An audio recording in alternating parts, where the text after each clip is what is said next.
আসসালামু আলাইকুম। আমি মোহাম্মদ আলমগীর হোসেন। পেশায় গ্রিল ওয়ার্কশপের ব্যবসা রয়েছে। ফকির মার্কেট আমার ওয়ার্কশপ। এলাকার সবচেয়ে মাদক সম্রাট ওয়াসিম উরুফে কাইল্লা ওয়াসিমের সাথে আমার টুকটাক ছেলেবেলা থেকে বেড়ে ওঠা একসাথে। এই কারণে গত 21শে ফেব্রুয়ারি ওয়াসিম আমাকে ডেঙ্গুরাপাড় ডেকে নিয়ে যায়। ওখানে গিয়ে দেখি আগে থেকেই তার ফুফাতো ভাই মাদকের ডিলার আতাউর, শহীদুল, মিজান, তুহিন ওই জায়গায় অবস্থান করতেছে। আমি যাওয়ার পর জানতে পারি গত কিছুদিন ধরে তারা তাদের মাদকের ব্যবসা ঠিকমতো পরিচালনা করতে পারতেছে না। পুলিশের সোর্স ফরমান নাসিরের কারণে দু একদিন পর পর থানা পুলিশ ও ডিবি পুলিশ এমনকি সেনাবাহিনী দিয়েও তাদের স্পটগুলোতে অভিযান চালানোর ফলে বাইরের কাস্টমাররা ওবাদে এলাকার ভিতরে আসতে পারতেছিল না। আচ্ছা, এই কারণে তারা সিদ্ধান্ত নেয় ফরমান নাসিরকে ডেকে এনে তারা হাত পা কেটে দিবে। আমাকে এক পর্যায়ে ডেকে নিয়ে যাওয়ার ফলে বলতেছে ফরমান নাসিরকে ফোন দে, নিয়ে আস।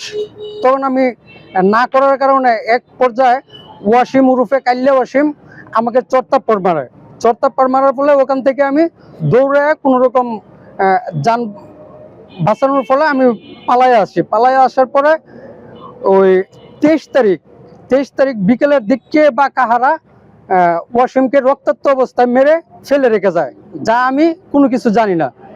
কিন্তু ওনারা ওই 23 তারিখ ওই ঘটনার পরে কুপিয়ে রাখার পরে বলতে থাকে নাসিরের উপর। কিন্তু সেদিন রাতেই ওয়াসিমের সহযোগীরা আতাউর, শহীদুল, তুহিন, আলমগীর, তার প্ল্যান মাস্টার হামিদুল আমাকে একা পেয়ে কুপিয়ে এরকম অবস্থায় করে রেখে যায় আর বলতে থাকে নাসিরের উপর রাগ তোর উপরে দিয়ে গেলাম, জীবনের জন্য তোরে পঙ্গু করে দিলাম, জীবন বাঁচাতে হলে এলাকা ছেড়ে চলে যাবি, মামলা হামলা এলাকায় থেকে কোনো কিছু করতে পারবি না, জানে মেরে ফেলবো। রাজনৈতিক কিছু লোক ওদের আশ্রয় প্রশ্রয় দিয়ে যাচ্ছে। তারা প্রত্যেক যুবলীগের নাম ভাঙিয়ে এই জায়গায় প্রমাণগুলো আছে, আপনারা সবাই দেখতে পারবেন ইনশাল্লাহ। আমি পরে দেখাচ্ছি, আমার অভিযোগপত্রটা আমি শেষ করি, তারপরে এই জায়গায় প্রমাণিত আছে সবকিছু, এটা দেখাচ্ছি। আচ্ছা, রাজনৈতিক কিছু লোক আশ্রয় প্রশ্রয় দিচ্ছে।